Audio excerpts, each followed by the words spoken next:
Guys, welcome back to another episode of the Men's Journal Everyday Warrior podcast. He's back. We've got Mark Greaney, the famous New York Times bestselling author.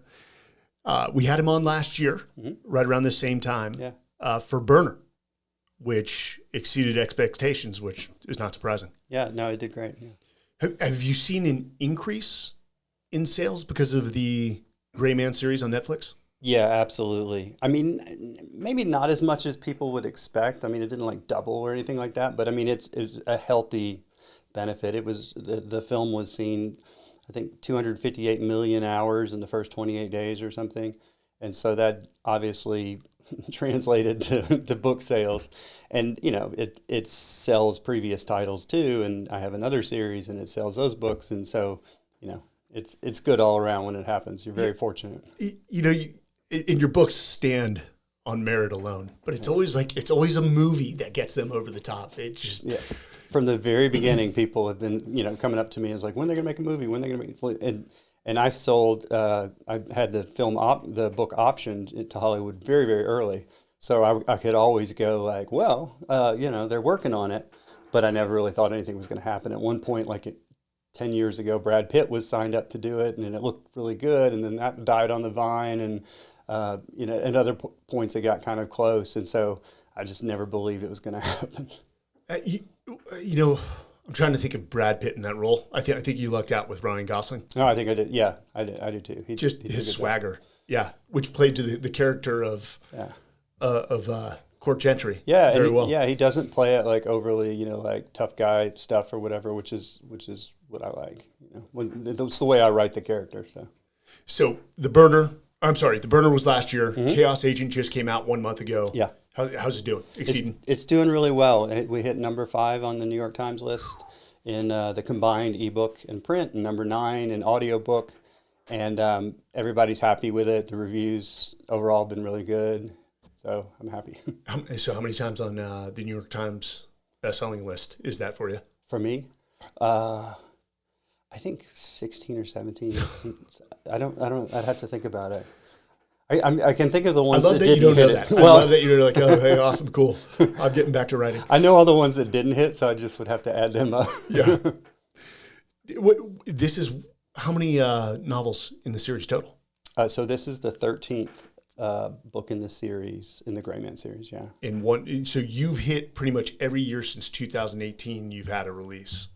Yeah, that sounds about right. My 6th book was called Gunmetal Gray, and that was the first one to hit the list. And I've hit the list with every book since then. And then I've had a couple other series, or books out of a couple other series, and they've hit the list. And then, of course, all the books that have my name in small print and Tom Clancy's name in massive print, they all did quite well. So there was always an asterisk by my name as far as I was concerned. Because there was a 3-year gap, if I'm not incorrect, in the Gray Man series, because you had gone to concentrate on the Tom Clancy stuff. Yeah, and I ultimately wrote a Clancy book and a Gray Man book every year, but there was a break right around the time that he passed away, where they said, hey, we want to do 2 books next year, and we're going to need you to write, we want you to write them both. So I took that year off, and then wrote the book the next year. So it ended up being like right out a 3-year gap in Gray Man books. Worth it. Worth it. Yeah. So I see you've been traveling quite a bit. Yeah, I've been, so I just got off of a book tour, which was a lot of fun, and took a vacation with my wife because we've been married 3 years and we haven't really gone anywhere. No, that's not true. One other time we went someplace that had nothing to do with book research, but it was Florida. Book research or a book event, or else family trips. We've gone on some things that are just purely family trips. So I just saw that I was going to have a little gap of time before I had to get into the 14th Gray Man book. So we went to Paris last week and had a really good time. But previous to that, I was in West Africa doing research on a book that I have coming out in June. And this year I'm going to Central Europe, and I'm going, to the United Arab Emirates and do some other stuff. Yeah, well, Central Europe sounds a lot better than West Africa. Yeah. It's not exactly, do you travel by yourself on that one? I traveled by myself, and it was a really actually nice trip. I liked it. It was, obviously developing world, serious developing world, a lot of poverty, but the people were surprisingly nice. Like I found myself in, I hate to use the word slums. It's probably not politically correct, but I don't know what else to call them. You know, what people call slums is where I found I got out of the cab and I thought I was someplace and I was someplace else. And I ended up in there for like a half an hour because I was immediately sort of like bombarded by like 8 guys that if they pulled out machetes, they would have hacked me up. And in a movie, they looked like murderers, but they were actually really cool dudes. And then some other guys were trying to like get my attention. They're trying to sell me stuff. And then these guys looked like they were going to fight with them, and it was this whole thing. I was a pawn in the middle of this, and it was just open sewers and kids with no clothes on, you know, that whole thing. And I was in there for a half an hour. I was like, I never would have put myself in that situation, but I'm really glad that I experienced. So you don't travel with security? No, I've never traveled with security. In certain places like that, I would travel with security. Yeah, I've never felt like I've needed it, although I have stupidly gotten myself. I was in a part of Mexico that I thought was, you know, like close to trouble, but safe. And so I could say I got close to trouble. And when I was there, I was going like, okay, I'm walking through a civil war and everybody's wondering what I'm doing here. It was in Nayarit, so just south of Sinaloa, but the very northern tip of Nayarit. And then I was in El Salvador and I saw 4 dead bodies like in 2 days. I'm like, okay, this is probably a bit off more than I could chew here. But usually everything's fine. Yeah, El Salvador is I feel for those people. Oh, for sure. The lawlessness. Yeah. But hey, the president's investing in Bitcoin. Good on him. The president of El Salvador is? Yeah. I hadn't heard that. You know, it's the most densely populated country in the entire hemisphere. I didn't know that. Yeah, it's like really densely populated, and it's incredibly poor, and people drive like maniacs there.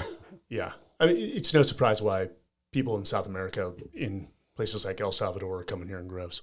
Yeah, it's the beacon on the hill. Of course, I do the same thing. Yeah, I was going to say. I mean, if you had a family and you had an opportunity to go someplace, even if you know you were going to work the lowest labor job, you know that there was, which is what a lot of people do. I mean, you would do it for your family. And no, so it's safe. I don't like it when Americans get on a high horse about immigrants. I mean, you can definitely say we need to have our borders protected. We absolutely should, and probably 100 times more than they are. But at the same time, the immigrants who come in that are law-abiding, you know, God bless them. It's why my family came over here in 1899. I'm sure from where? From Italy. Okay. We came to the West Coast, Treasure Island, which was a Navy base at some point, but quarantine, and then we've been in San Francisco ever since. Wow. But I mean, it's a land of immigrants. Absolutely. I do agree with you. It just has to be through legal channels and proper means. Right. But your heart has to sing out to them. Yeah. And then there's also the thing about it, and you probably know this, our workforce numbers are dwindling, especially with, you know, the baby boomers are pretty much going into retirement in groves unless they can't stop working. Yeah. People who own businesses don't have succession plans with their kids. Right. No one to pass the business to. In China's the same way. Yeah. Have you ever traveled to China for research or any of your books? Yeah, I've been to Beijing and Hong Kong, and that's all. But it was a fascinating place. I really loved it. I've never been to China. Oh, you haven't? No. Japan. That's the closest I've gotten. I mean, Hong Kong now is like complete China. Yeah. You know, whereas when I was there, it was quasi-China, and China kind of left it alone a little bit. And so I don't know what it would be like politically to go back. I had a great time in China and in Hong Kong. I mean, it's so congested and so smoggy, and it was so hot and humid. I'm like, I live in Memphis, Tennessee, which is hot and humid central, and it was 10 times worse in April in Hong Kong. Did you post something recently about Memphis and the crime? Oh yeah. So I posted. So Memphis is terrible crime rate. I think we talked about this last year. I remember. Because I walked out of here last year going like, am I in trouble back in Memphis for what I said? And nobody cares. But there was a thing on the news that we'd had 20 shootings in a 5-day period, 10 people killed, 20 people injured. So, but you know, after a week, they cleared 2 of the shootings, 2 out of 20, and you know, it's bad. And it's just yesterday in Memphis, somebody got shot not too far from where I live and survived or is still alive at this juncture. But yeah, the crime is just awful.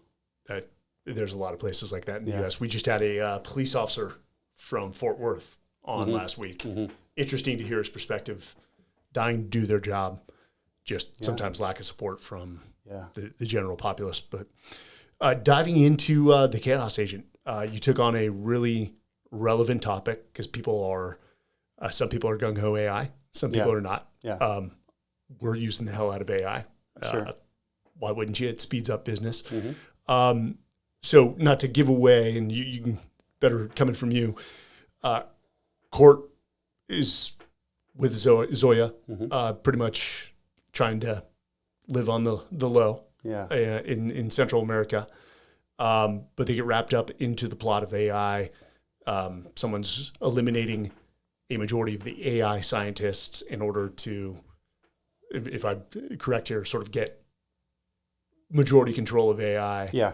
And the plot goes from there. What can you give the readers? Because I read the reviews, and man, you've got a cult-like following. That's got to be fun. And I got to say this: after you came on the podcast last time, I brought my wife to the I forget what bookstore it was. Mm-hmm. Yeah. But you held a sort of a book reading, answered questions. Yeah.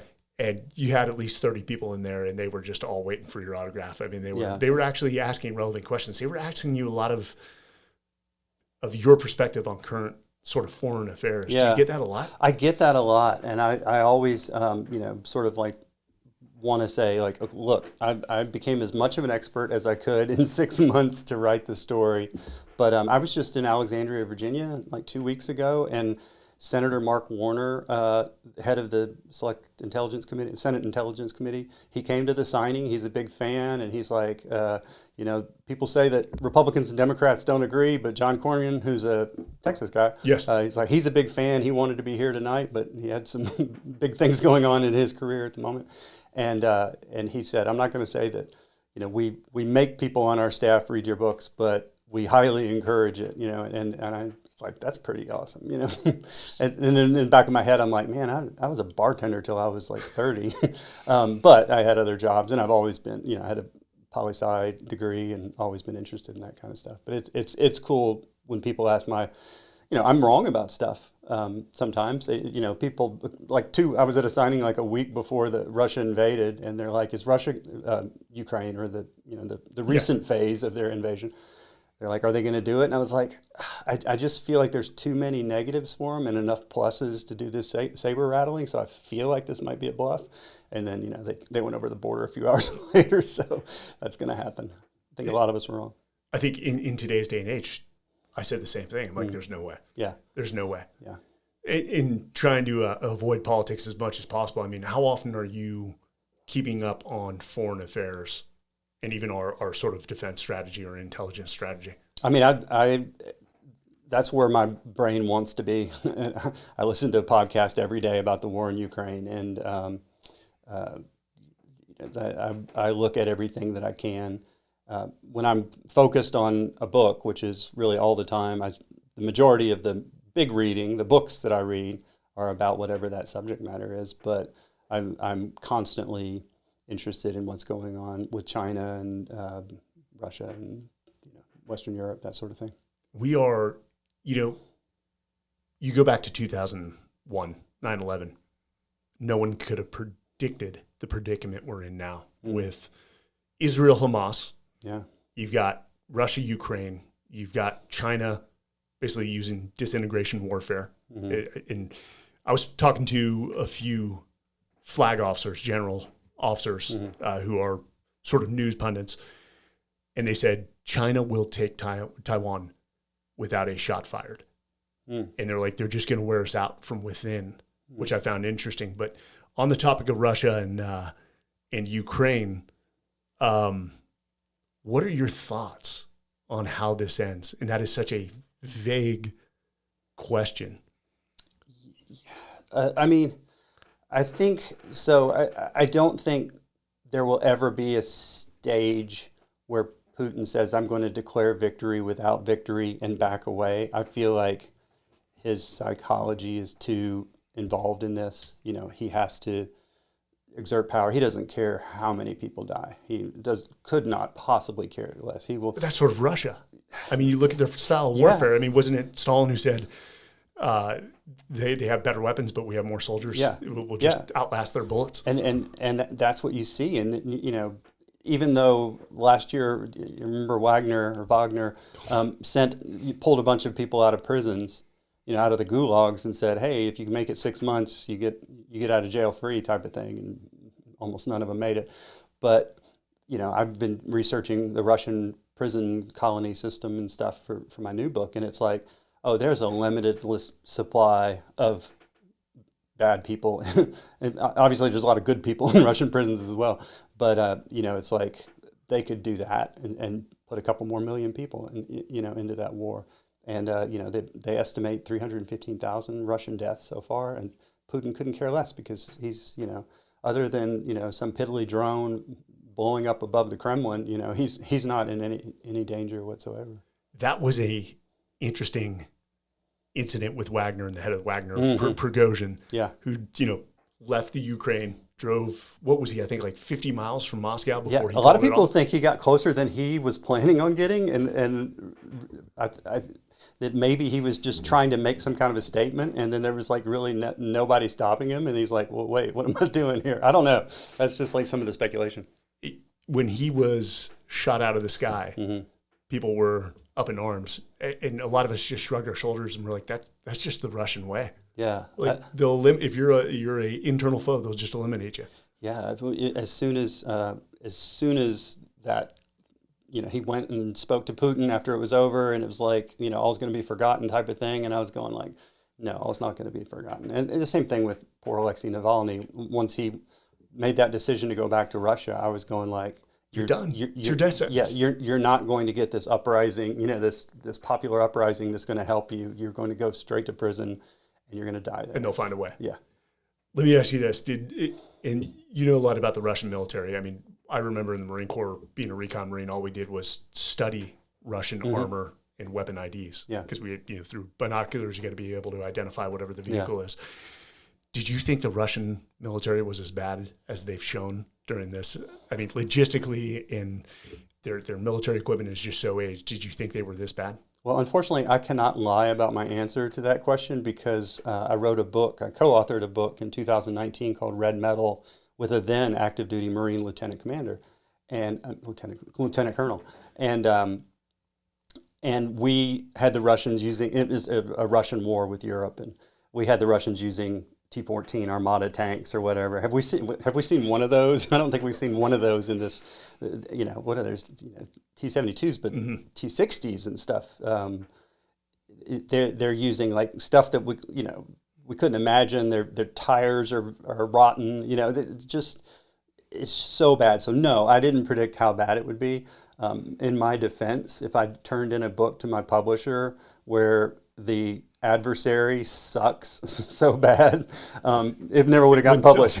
So if you want to see like Russia's imagination of how great their military could be, that's in the book that I wrote. Yeah. But the reality is really sad. They've got these, the first wave was a couple 100,000 kids from the Urals who didn't even know they were going to war, or at least some of them didn't. It's just amazing. This has been, I don't know how this will end. Yeah. I think, albeit the Russian military's performance has been, there's no other way to say it, piss poor. Yeah. They win through sheer numbers alone. Yeah, they've got so much. And obviously, Ukraine needs our support. I mean, I look at it like this. Less than 5% of our annual defense budget was going to completely destabilize our main strategic foe, and that without costing any American lives. We're just supporting Ukraine, and we're not even able to do that. I mean, Emmanuel Macron in France, who would have thought that he would be the one, picking up the gauntlet and really spearheading where they are now. But right now, Ukraine is it's impossible for them to make any advances. Their artillery is way down, and they're being way overmatched by Russia.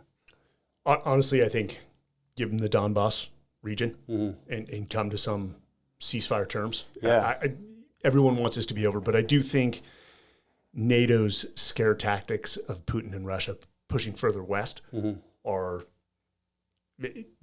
they're illogical. I think he's shown that he doesn't have the infrastructure to push further west, and I don't think he wants to. I agree with you about 85% of the way. I think Lithuania, the Kaliningrad corridor, so Kaliningrad is a part of Russia that's not connected to Russia. I see that very easy for him to take, even with, through Belarus, even with, as bad as things are for him. So I do think there would be some gains. I don't think he would be satiated. I think he would be emboldened by this. Again, he's got millions and millions of people. He's got artillery from North Korea. He's getting support from obviously Iran and all these other things. So I could see him, trying to bite off other chunks of the former Soviet Union. I don't think he's going to Russia's not going to invade France or anything like that. But I think he will do whatever he can get away with for as long as he's around. And God help us for whoever comes next. Hopefully is better. It's you got to wonder what it would take a very smart person to know the psychology of Putin, but who studied him for life. But I mean, is it he wants a seat at the table? He wants credibility. He just wants to expand Russia. Like ultimately, what are his what's his ultimatum here? What's he trying to gain? There's a bunch going on there. I feel like he sees himself like as one of the old czars or whatever, and he's going to restore Russia to its former glory. And he said the worst thing that's happened in the last century was the Soviet Union's dissolution. At the same time, he is a kleptocrat on a scale that we'd never seen. I mean, he's a criminal boss, and as long as he's in power, he's never going to have to pay the piper for, his actions, his billions overseas, or that he's funneled the wealth from the people and given it to themselves. The second that he lost power, the second that he showed weakness and somebody else showed more strength, Prigozhin didn't get close, but he got closer than anybody else, right? With popular support and all that. When I was in Moscow several years ago, when I came home telling people, I was like, there were so many different types of camouflage uniforms of jackbooted dudes walking through Moscow with batons and rifles, and I saw a couple, they might have been Armenian or something like that, like dragged away and put in a car, just off the subway, and they had kind of a Hitler Youth type of a thing. They had these young, like 14-year-old girls in, fatigue, standing on the corners with signs. I don't know what the sign said because obviously it was in Cyrillic, but just giving like steely-eyed, statue things, and I was going like, wow, this is kind of a different vibe than I thought. It's like I thought Russia was our friend now. I mean, I knew that Putin's been bad since '99 when he started blowing up his own people to for his own popularity. He's ruthless. Yeah. Again, I've never been to Russia. Yeah. I wouldn't recommend it now. Now, yes, I'd probably get wrapped up very quickly for some infraction. Yeah. Were the people welcoming? I've heard both sides. People are like, they're just really cold people, and then some people have come back and they're like, no, they were very kind and welcoming. And my exchanges were okay, but it's not a place that I look back on and go, oh, everybody was so nice to me, and they were so happy to see an American. It wasn't like that at all, but it wasn't bad. It wasn't overtly bad. It was just funny. Like Moscow is kind of a gray brown city, and then you go to St. Petersburg, and it's very sparkly, and it's kind of like the cliche of what you would think about Russia. Those are the only two places I went: Moscow and St. Petersburg, and I definitely enjoyed being there. I got followed in Moscow, and it's super overtly, like it was either this guy's real bad at his job or they just don't care. They're just they want you to know that. There's like I saw somebody at GUM, which used to be the big department store, and now it's like a mall, and this young guy was just showing up everywhere. Me and my girlfriend were showing up, and then I went to another place that was probably 25-minute walk away, kind of like a touristy thing or whatever, and same dude is there, and I actually have a picture of him somewhere. I took it when he was walking away. I took a picture of him. And so, but your reputation precedes you. They probably just wanted to come up and say, Make Russia look good. Yeah, right. They're like, I think we know what you're doing. That's when I was writing a Tom Clancy novel. So that was like 2014, and I haven't been back, and I don't guess I'll ever go back. You're talking about the next Gray Man coming out on Netflix. No timeline has been established. You may not be able to talk about much, but man, I've been dying for that next one to come out. It seems like it's been forever. Me too. Yeah. So it came out, over a year and a half ago, and I do know that they have a script. There was also the writer's strike and the actor's strike and stuff like that. So I don't know when the release date is of the next one. I know it's still, they still plan on doing it as far as I know. So I'm hopeful that it comes out. They told me what book they were adapting, and I can't really say, but it's another one from the series, and I don't know how closely they'll adapt it. The first film was not a close adaptation to the first book. I mean, some of it was exactly the same, and some of it was wildly different, and that's their prerogative. But I'd be interested. They sent me the scripts for the first one before they started shooting it, so hopefully they'll do the same. We're not asking for input, just sort of here you go. Yeah, so they asked for input very early on when Joe Russo wrote the first draft of the script. Oh, nice. I gave him a few days. I went out to LA and spent a few days with him, and then I stayed in contact with them, and they would send me like updated scripts, but it was never like, we want your feedback on it. Yeah. And because I would have been like, yeah, you keep calling him a CIA agent or somebody a CIA agent. They're actually an officer, an agent, someone who works on behalf of, but not for. And, like little things like that. And they don't need that. It's almost like I would annoy me. If there was a me and I was writing something artistically, and there was a version of me going like, I hate to ding you here, but blah, blah, blah. I get those emails from people all the time. So I don't know that if they don't have to have it, they don't get it. Well, there's probably a different, the moviegoers want something where somebody who is a die-hard fan of your book wants the detail and in the description to such great extent. But I guess when you're trying to fit a adaptation into an hour 30, you've got to. Yeah, it's a completely different medium, and I could show you hundreds, if not 1,000, emails from fans that are mad at me personally, and they're like, next time you need to do this and this, and or they'll come up to me and say, well, in the book this happened, and in the movie this happened, and I'm like, yeah, I saw the movie, I read the book, I know all this. It's like, what do you want me to do? And I always go like, I don't know why you're coming to me about this. The book is still the book. If it's on your shelf, go look at it. It has not changed. Yes. And that's what I wrote. So I'm super happy with the movie. I'll never say anything bad about it. It was great for me personally. It was entertaining. Yeah, and it's really entertaining. So I'm looking forward to the next one. So are we. So are a lot of people.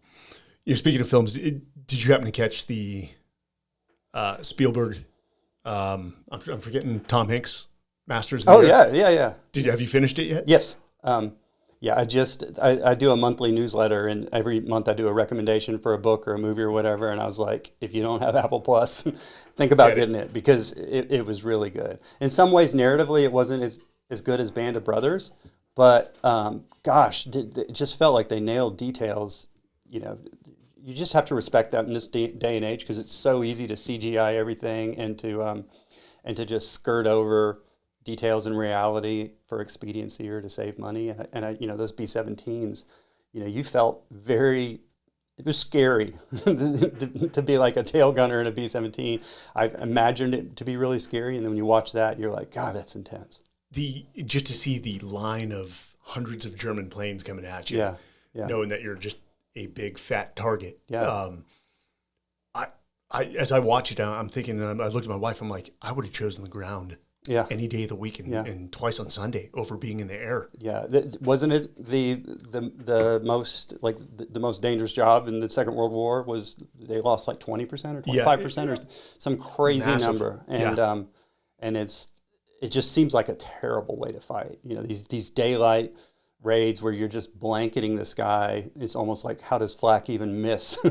Insane. But I guess that's how they won the war. I don't know. I found it. I had to get up and get out of the house after the last episode, which was this Friday, I think. Just watching them, the war ends and they just get in their plane. They fly back to the United States after being there for years. It was just, well, the ones that made it. Yeah, the ones that survived. Just the feeling they must have felt coming home after such a long journey. Yeah, my dad was in the Second World War, and he was a infantry combat in Germany, and at VE Day, he had been in. He got lucky. So he had been in California training for the ultimate invasion of Japan, which they'd been planning for a long time. Then the Battle of the Bulge happened in the winter of 44, early 45. I guess it's all the winter of 44, and then they went and got everybody in California that was planning on going into Tokyo Bay and sent him over there. So he only was in 33 days of combat.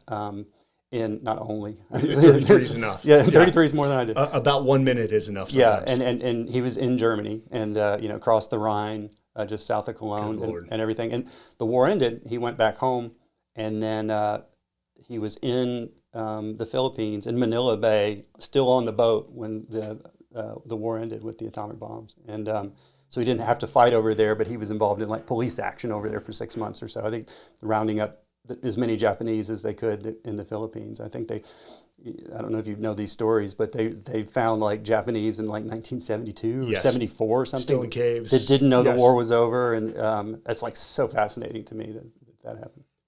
Brainwashed.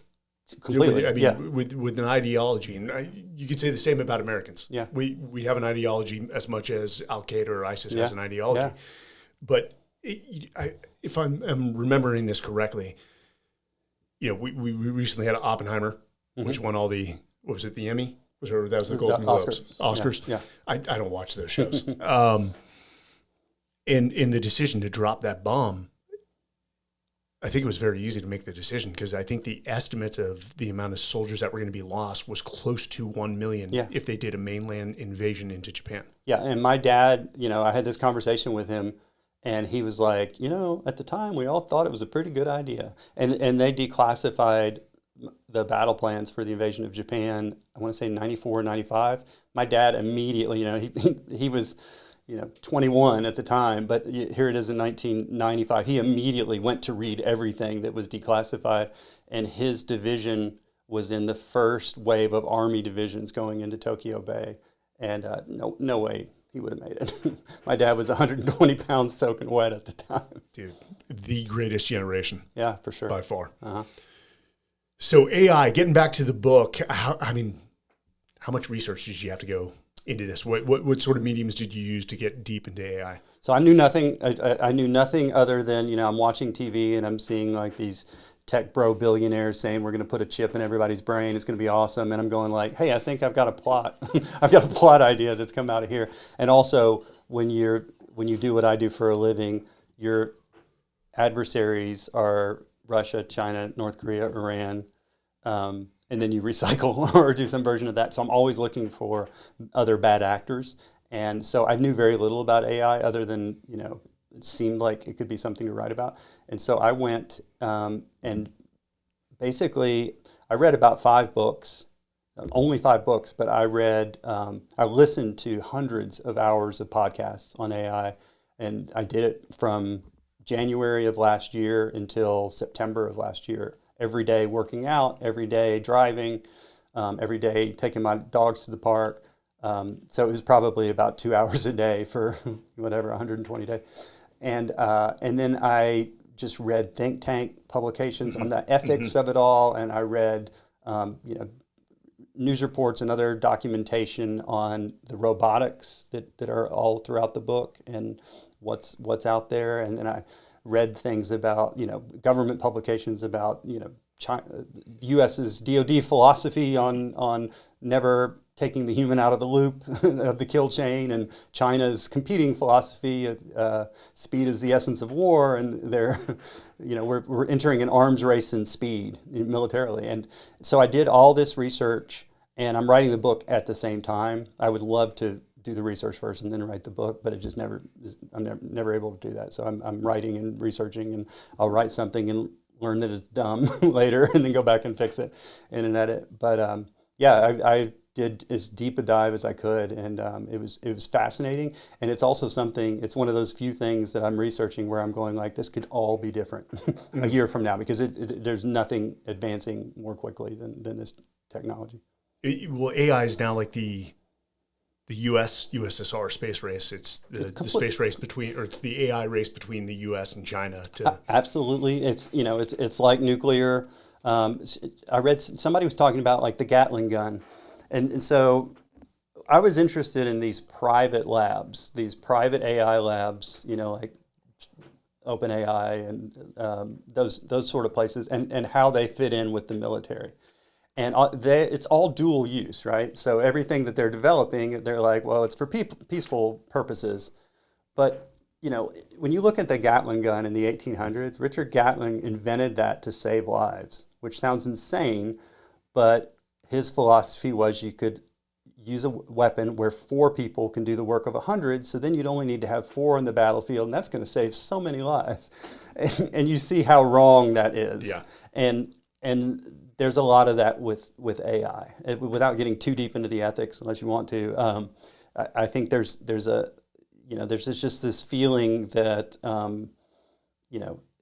there's going to be a utopia, and then on the other side, there's a feeling there's going to be an Armageddon. I imagine it's somewhere in between, just like most things are. It's like the Terminator, yeah, all over again. Yeah, and we don't know what we don't know at this point, which is going to be interesting. Right. I just read that the U.S. Air Force has a jet, AI-powered, AI-driven, where they said they've defaulted it to where it can't refuse orders. Like there's a fail-safe to say, no, you will do this. If they input, you will go bomb this, you will go bomb this. That's pretty interesting if there is a fail-safe. But again, AI's ability to learn and override is what scares. Yeah, the scary part is these deep neural networks that are able to rewrite their own code and pull themselves up by their bootstraps. And they say if something can't be anticipated, it can't be tested. So AI, there's a very famous thing, I want to say it was like 2018 or 2019, where they had one of the best F-16, Air Force F-16 pilots in a simulator fighting an AI jet in the simulator. It was 15-0. The human never got a shot off, lost all 15 times, and had no concept of this thing called a front quarter shot, where it's like a head-on, shooting a missile up your nose, because that's not how humans fight. At Mach 0.8 or whatever they're fighting at, you don't go head-to-head with these guys. And they just said, the artificial intelligence doesn't care about getting home to the wife and kids, doesn't care about G-forces, and it's just completely demolished the human. And so a lot of people who say AI is not that sophisticated, I just did a book tour with over 100 interviews, and probably 8 or 9 times, some DJ in some town is kind of snarky, and they're kind of like, yeah, I tried to get AI to write a song about my girlfriend, and it was ridiculous, so I'm not too worried about it taking over the world. And I just kind of roll my eyes and I go like, yeah, it can create human level scores on the SAT and the bar exam. And, it can defeat, an Air Force pilot in dogfighting, and it's in its infancy. Where's it going to be in a year? And the most amazing thing that I learned through all this is the computing hardware that is going into building artificial intelligence has increased 10 billion% since 2010. It's doubling every 6 months. And the data being hoovered in by this to teach the AI that makes it grow, and it's like it's fuel, data is fuel, is doubling about every 2 years. So it's big and getting bigger. And we're in a war for chips. That's why Taiwan is big, but now we're actually building, we're investing in infrastructure to build more facilities here in the United States. Yeah, absolutely. And that's the good news in all this, is that China makes 0% of these high-level GPUs, graphic processing unit chips, that are necessary for the most advanced AI. So, but they're probably starting. I'm sure they're trying. Yeah. There's 3 countries in the world where they make the chip-making technology the Netherlands, U.S., and Japan. And so to make the high-level chips, you need technology out of those three places. And I'm sure Chinese intelligence is doing everything they can to get that stuff. And the chips themselves are made in Taiwan, as you said. 90% are made in Taiwan. And the rest, I think, are made in Korea. And, Taiwan is 100 miles off the coast of China. And China didn't need any more reasons to go after Taiwan. They had all their sort of like sociological reasons they want Taiwan. And there's other reasons, fishing rights, all these other things. And now there's this on top of it. You're just like, what a powder keg. And we are so distracted in so many regions of the world. And hell, as we're doing this, you've got the Afghanistan withdrawal hearings going on. Yeah, just right today. now. Yeah. That's going to be interesting. What about drones? I mean, you've used drones. And it seems like I see it's easier to send 1,000 drones with a grenade, across a horizon with ground troops. I just see drones, and everyone I get calls every week. Hey, can you advise on this drone? I'm like, I'm too old. My time. There's better soft guys to answer those questions. But it seems like drones have they've been the weapon of choice, not only in the Middle East with attacks on our bases, but within the Ukraine and Russia. You see those videos coming out just nonstop. Yeah. So what's really interesting about the drone warfare going on in Ukraine is Ukraine loses 10,000 drones a month, which sounds like a lot. But they're $400 Chinese drones. That's $4 million. An F-16 is $63 million. Yes. Cost effective. Yeah. The military has a term, attritable, which is you're able to lose a number of them without it. So there's no humans involved, and which I'm sure you, as a human former military, you're like, I felt attritable at different times in my career. Many times. And I'm sure you were, unfortunately. But yeah, so 10,000 drones lost a month is a price, $4 million is not much. It's really one of the most effective weapons that they have over there right now. And the different types of robotics that I use in my book, there's nothing in my book that's science fiction. It's all existing technology or emerging technology. And the drones, at least, that I use, quadcopters and hexacopters, there's at least prototype versions of them that will carry a payload, and the payload is a quadruped, like a robot dog that has a 6.5 Creedmoor on its back. Drop it off on the roof of a building, fly away, and stand off while it fights, and then go and pick it up and fly away. We're there. That's not what they're using in Ukraine, because they don't need to use it, and they want it to be attritable. And they're using $400 drones from China, and God bless them for doing it. It's pretty. Have you seen the videos of like Russians surrendering to drones? And the drone leads them back. And you go, wow, where's warfare going to be in 10 years? 20 years? It's insane. And one, you mentioned the 6.5 Creedmoor. Let me say this: I do remember the command I was at. Our charter was research, development, testing, and evaluation. The guys purchased, which is very easy for us to do commercial off the shelf, DJIs, and they were flying them in front of our mobility patrols. Yeah. It just, the technology wasn't there yet because it didn't have any form of night vision, which we're going to operate at night. We're not going to operate during the day. Yeah. But I mean, it was useful for a lot of things, just to take a quick glance over a hill to see if that's the direction we wanted to go, or somewhere else. So it had uses, and the guys that ordered them were always ahead of the times. Like they were they were always forward thinking. Yeah. It just 2014, it wasn't there yet. Right. Yeah. Well, obviously they do have night vision now, and they have AI on board. A lot of the things that they're using, it's not an autonomous weapon, but image classifiers. So, it's able to go out and look for a tank or a Jeep or whatever, and, kind of lock in on that. It can sort of search for a target, discriminate against possible targets, identify the target. Where it's weaponized is, the OODA loop, obviously, which is probably everybody that watches your show does, but it's observe, orient, decide, and act. It's a paradigm of combat. The D, the decide, the minute we turn the keys over to artificial intelligence to make that decision, to engage a target, that's when you've got a lethal autonomous weapon. And for the viewers, listeners, the OODA loop, it was developed by Major John Boyd, who was an Air Force fighter pilot. Yeah. Basically, it's the decision-making process in order to evaluate information quickly and then decide and act. Yeah. I've even seen interesting use of using drones as repeaters for line of sight, which is Yeah, there's drones that will charge other drones now. So almost like in the air. Yeah, almost like a tanker, can charge a thing, and they don't actually have to land on it. They just sort of like fly over, and it's like charging your iPhone or something.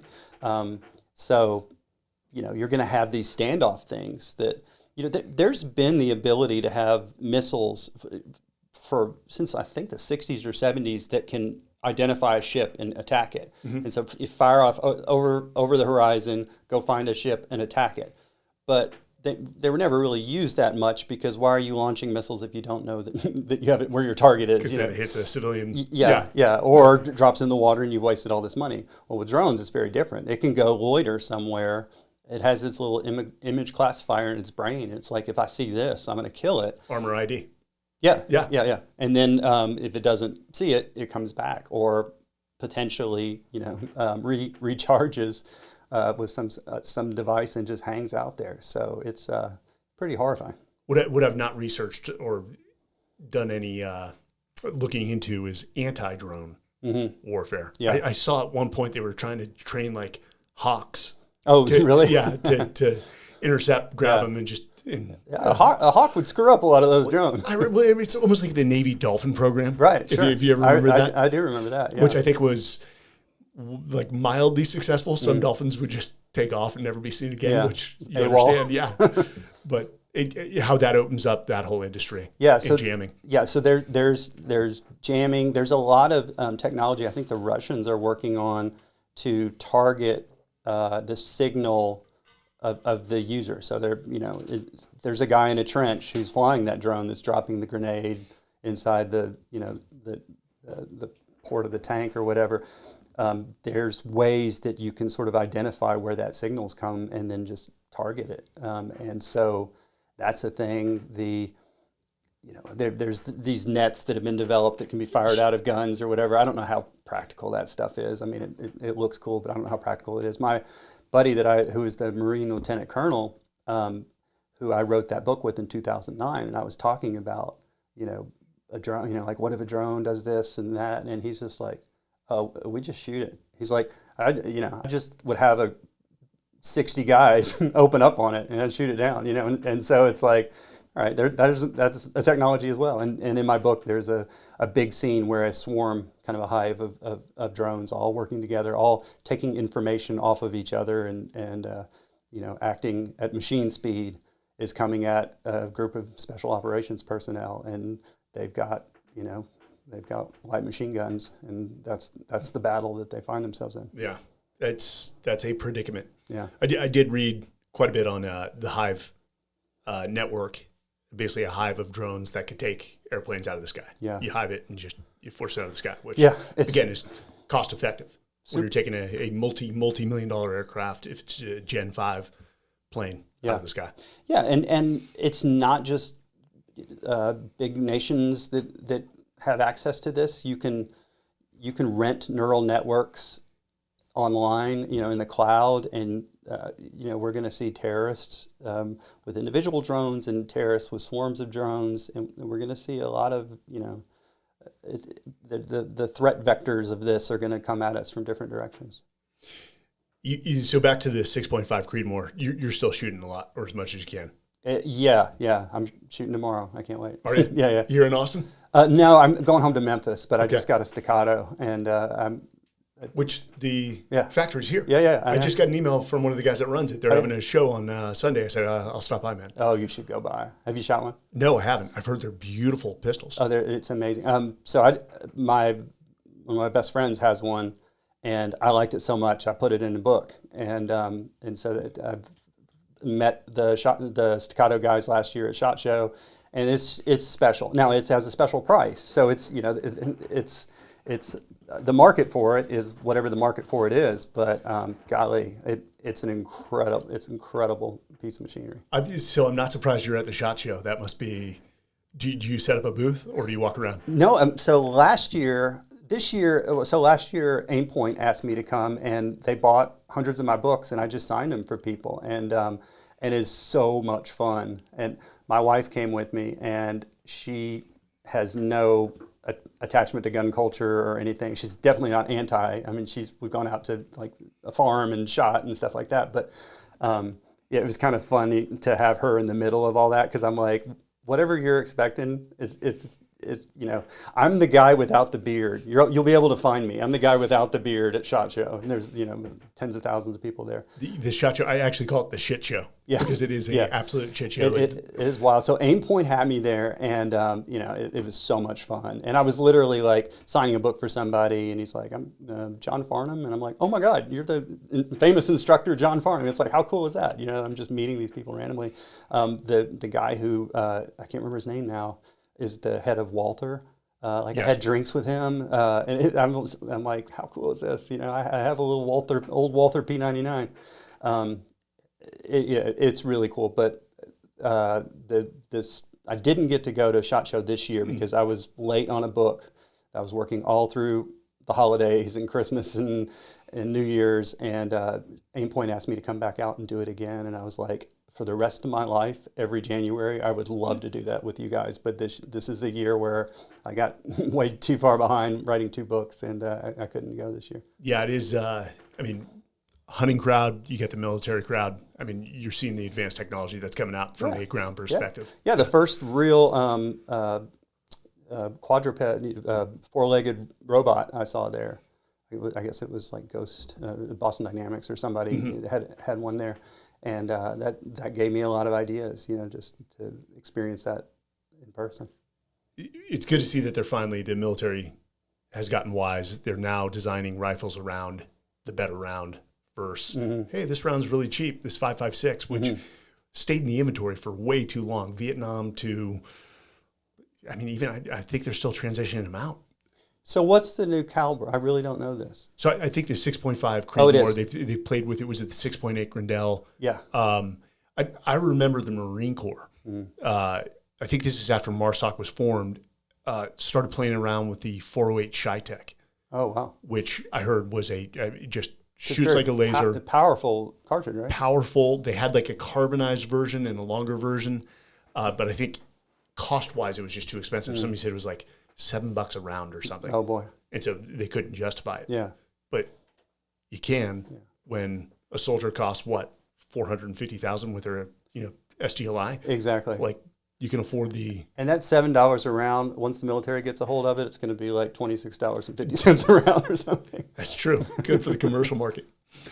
You're working on the next book, which is it anticipated for the same time next year, February 25? Yep. Book 14 in the series will be out next February. And so, you know, the day after this book comes out, I get 100 emails from people going like, write faster. And I'm like, come on, man. I'm cranking out a lot of words. Chaos Agent's a big book. Like, I like to give people value for their money. And I think really what it is my first book is all action, The Gray Man. The first novel. It's just action after action after action. And I want to have that much action in every book, but I want there to be other things. So Chaos Agent's 170,000 words, almost 600 pages, and it's not my longest book. So I write big books. So I'm already working on book 14 in the series. I was working on it right before I came in here, and I have a different book coming out in June. Can you give any insight into that, or is it closed? Well, the book that's coming out in June, I can talk about all day, but it's called Sentinel. It's the second book in my Josh Duffy series. The first one was called Armored, and it's about this guy who's a former civilian military contractor now working as a mall cop who gets a chance to go back into the high threat industry, but it's in the Sierra Madres and the cartels, and it's a disaster. So now it's 3 years later, and he's working for State Department, diplomatic security. And his wife is a Foreign Service officer with the State Department. So they get sent to Ghana, Africa, which is the most stable nation in the African coup belt. It's surrounded by nations that have had coups. So last November, I went to Ghana and spent a week with the diplomatic security guys at the embassy. and the Marines there, and I learned all about it, and hung out with the ambassador, and it was just an incredible experience. And I got out into the countryside for like location research and stuff. So it was great. Those guys, the DS guys, work really, really hard. Oh yeah, they do. A lot of times I do things and people are really happy to see me there. And it's like, oh yeah, flying our plane and we're going to do this stuff. These guys were at work and I was just kind of like in their way. I mean, they were super awesome and they went out of their way for me. But at the same time, I was going like, there's a lot going on here, and it's not some idiot writing a book. But yeah, so I wrote that book, and it'll be out in June. It's called Sentinel, and book 14 in the Gray Man series can take place in Central Europe, and I'm going to go do some research there later this spring, and I'm excited to do that. That trip sounds awesome. Yeah, it's going to be. It's going to be one of those things. There's like 4 locations I want to go, and I'll have a limited amount of time. So it's going to be getting on my wife just yesterday is like, I'm not going to fly on a 737 MAX. She goes with me on some of my research trips. So, the Boeing 737 MAX has had the trouble, and Boeing in general is. And I'm like, okay, that means there's a lot of places you won't be able to go because I don't necessarily know what plane I'm getting on. if I'm flying Latvian Air, I have no control over that. Yeah, exactly. And I get why she says that. That's it's her right. But at the same time, I'm like, I got to get on the plane and hope that the statistical probability that's in play is going to work in my favor. She's safer getting on a 737 MAX than she is in the car statistically. Yeah, can I pull my phone out and you can call her and tell her that? Because she's like, who are you? What are your credentials? I have none. So it's worth nothing. I've got to ask, court gentry is not an answer. It's off the table. Okay. Beyond him, what character has been your favorite character, whether you've written about it or Tom Clancy or any of the other? Who's the character you sort of connect with the most from another writer that you really like their work? God, that's such a tough question. There's a guy named Greg Hurwitz, and his Orphan X series. I really like his character Evan Smoke, who is sort of a Aspergery assassin, but very well done. Not like a cliche or anything like that. He's a contemporary. I mean, Jack Ryan, going way back. One of the Clancy books I did, the last one I did with Tom before he passed away, was called Command Authority, and we did it in 2 timelines. So it was a present day timeline and another one that was 30 years before. So I actually got to write Jack Ryan in the mid 80s, which is like when I've discovered these books and when these books changed my life. And so I have him in East Berlin and all this stuff going on. And I just remember going like, I'm so connected to what I'm doing right now, like so uniquely connected to it because I grew up on this stuff. I'd have to say Jack Ryan. And again, with you, I think it was Amazon had the series, right? Yeah. They did such a great job. Mm-hmm. And what's the actor's name? He was from The Office. John Krasinski. John Krasinski did a great job. Yeah. What I love about these characters is it shows the depth of effective intelligence. Mm-hmm. I mean, you wouldn't stay alive if you weren't wildly intelligent, but it just breaks the narrative of just a dumb, assassin or killer. And that's what you love. And they're complex characters. I mean, they show empathy. Yeah. They show humor beneath that sort of stone cold. Yeah, and that's what I like. I like the vulnerability as well as the strengths. And I like dynamic writing. I like light and dark, and I like funny stuff coming up when you wouldn't think it would. I think that when I started going to firearm schools and like I'd be around military people really for the first time. I didn't serve. And law enforcement people, and you hear the gallows humor of these guys, and you're like, wow, that's what keeps you going, I guess, when times are really, really tough.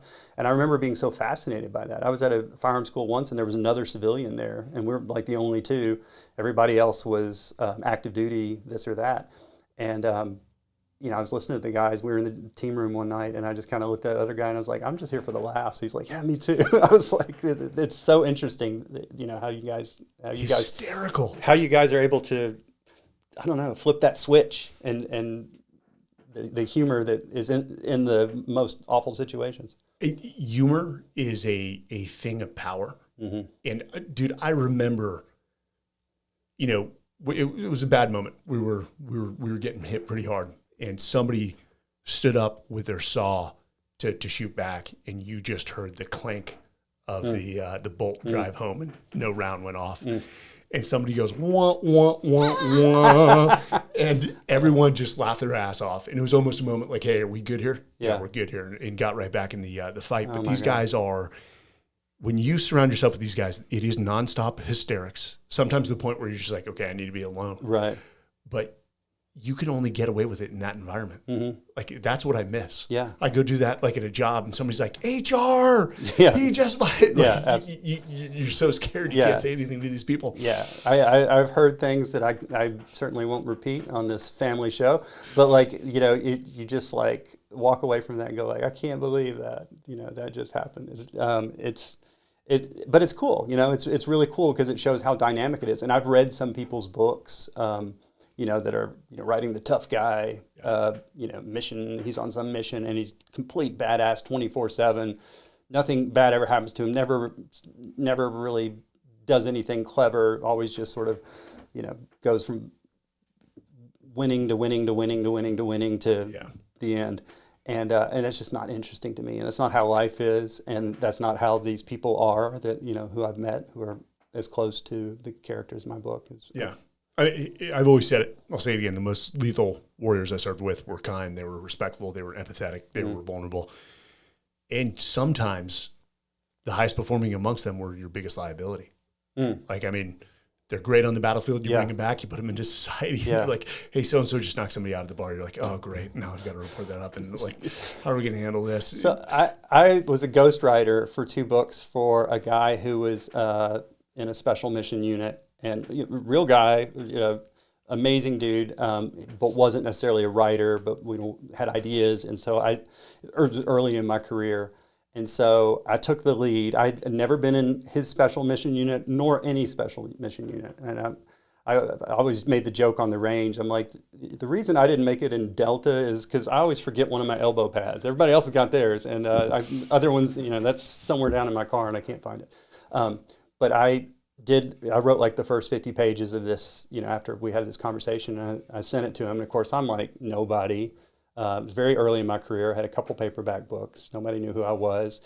I wasn't in the military. You know, I sold medical devices internationally for a living. And then he came back to me, and this guy was, I think he retired as a colonel and was Army. And he's like, oh man, it's really good. You know, I'm really impressed with what you do. He's like, can I ask a favor though? And I was like, yeah, sure, whatever. And he's like, could we maybe dial back the cussing a little bit? He's like, I got a couple young daughters, and I had never felt smaller in my entire life. You know, it's like I'm trying to pretend like I'm this guy to write this book, and I don't know this guy. And then when I get to know them, I was like, oh my gosh, it's not the way that I had him a little Dick Marchenko type, and and he was a lot more of a philosopher. There are the Dick Marchenko types. God rest his soul. I mean, innovator. Much like Charlie Beckwith. We were at a Special Operations Warrior Foundation gala in Florida, of course, Tampa, where they're located. And I brought my wife out, and there was a pre-event the night before for ambassadors, and it's a bunch of generals and admirals. And my wife looks at me and she's like, these aren't your people, are they? I'm like, no. I'm like the lowest guy, the lowest ranking man in the room. I don't know anyone. They're all having high-level conversations. And then this little guy comes up. I mean, probably 5'4", and the nicest guy in the world. And I end up talking. He says his name is Sean. And I'm talking to him. He's sweet to my wife. And we're talking. He's like, hey. And I'm like, Sean, I didn't catch your last name. He's like, and I won't repeat it. And he's like, hey, guys, I got to go say hello to somebody. I'll be right back. And I look at my wife, and I'm like, I know who that guy is, and he is a freaking badass. Oh, yeah. Like the stories that this guy has. Yeah. He was at a special mission unit. And she's like, that guy? I'm like, don't judge a book by its cover. I'm like, the most lethal guys I ever knew were small in stature. Absolutely. And I mean, she's like, he's so nice. I'm like, yeah, that's just, but they have that switch. They flip from just a normal conversation to zero empathy to get the mission done. Doing what you have to do.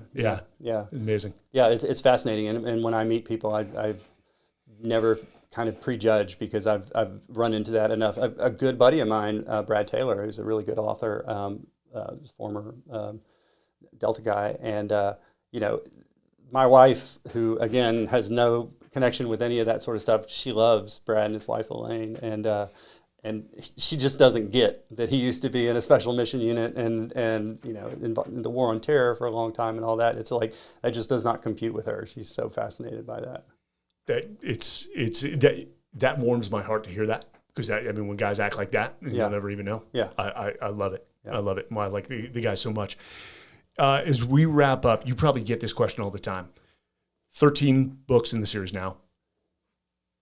If someone has never read one of the volumes of the Gray Man series, do you tell them to start at the beginning, or does it? You're like, hey, start wherever you want. You can absolutely start wherever you want. That's so important to me as a reader, because I've been a reader longer than I've been a writer. I've been a failed writer longer than I've been a successful writer. So, you know, I hate it when I pick up a book and it's mid-series and they basically just make hints about stuff that's happened before, and you know, the opening part of it is an after-action report of the last book, and I'm like, I don't want this. And it's like, so every one of my books, you can just jump right in, and it sets the stage, and you go from there. If you read them in order, there's a longer story arc, because you want to reward the people that do it that way as well. But if you read book 8 and then book 13 and then go back and read book 1, it's not going to be weird or jarring. It's hopefully will be interesting, because like this character has developed over time. In my book Sierra 6, which was a couple back, it goes back in time and shows him working in the Special Activities Division group. So when I first wrote my hero, Court Gentry, I knew nothing about anything.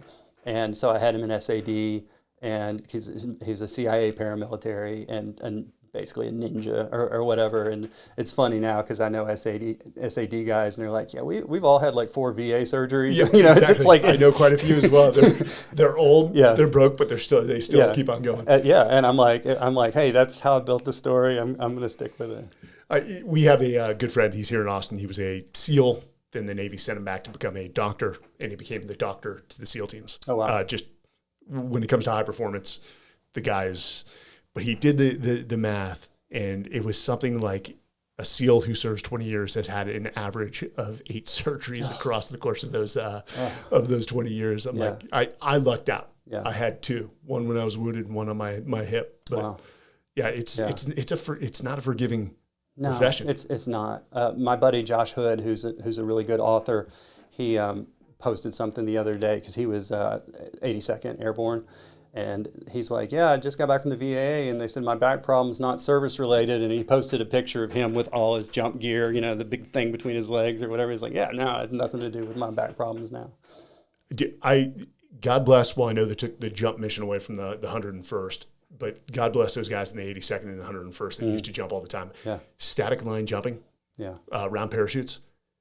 You had so to get to military free fall, you've got to do your 5 jumps at Fort Campbell, I believe it is. Okay. Awful. I would start shaking. Scarier than free fall, or just comes first.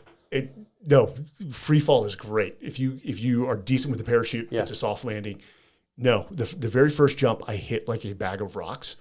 And then for my next 4, I would start shaking before I hit the ground and get the knees all, and I'd be like, please God, don't let me get hurt. Please God, don't let me get hurt. Yeah. And literally one of our young SEAL officers, I was at the time as well, hits the ground, is knocked out, and you see him getting dragged across the entire drop zone. And of course, he had to go home and then come back for 2 more jumps. It was. You have very little control over where you land with the round parachute. They say you can pull a slip, and I say bullshit. Like it was. So I remember we did come back and do a 6 jump in SEAL qualification training, SQT, and it's at a place called Brown Field, which has this like sort of repoed car lot, and you're at the mercy of what we call the jump master, where he spots you and pushes you out. Yeah. Well, I end up right between 2 cars in the repo lot, and so I collect up my parachute, put it in the para bag, go running. You know, it was something like 1,000 meters to where the rally point was, and I start getting yelled at by the instructors, and I wanted to say something back, And it's just like, yeah, it's no good. Why were they yelling at you? But where you landed? They're like, why didn't you pull a slip? And so it's like, are you freaking kidding me? Yeah. Like, you don't think I was trying to pull a slip to avoid the fence and all the cars? Yeah. You landed well considering where. When you transition to free fall, it is, it's like a blessing. it can be fun, except night combat jumps. Awful. You feel like the Michelin, the Stay Puft Marshmallow Man. Just you're just so exposed. Exposed. Your mobility's hard. We used to have the ripcord right here on your chest. Now they have it at the bottom of the container, and so as you're falling, it's time to pull. You got to like do this sort of contorted motion, which then makes you unstable. And it was in a night vision, and it's the weapon. I did hit hard on one night combat jump. We were training for something really cool actually, and I bent the weapon. I hit so hard. Golly, yeah. Better the weapon than you. Oh, I walked away. I was fine. All right. Well, dude, Mark, thank you for coming back. Congrats on the Chaos Agent. Guys, go pick it up. You can go to markgreaney.com, which has all his books. Or is Amazon the most common place? Yeah, it's markgreaneybooks.com. And Amazon works, any bookstore, on Audible, on the audiobooks as well. Do you do the audio on your books? No. I have a professional to do it. That would be weeks. Yeah, and he just does it better. The guy who does it, Jay Snyder, is fantastic. Yeah. I know a lot of authors do that. You heard that. Pick up the hardback or the hardback. The audio is great, but the books are well done. I'm only 3 deep, and thank you for sending me that one. But Mark, congrats on all the success in the Chaos Agent and the Burner before that, and we look forward to the next 2 within this year. Thank you so much. Appreciate it. All right. Yeah. All right, guys. That's been another episode of the Men's Journal Everyday Warrior Podcast. I'm your host, Mike Sorelli. We'll see you next time.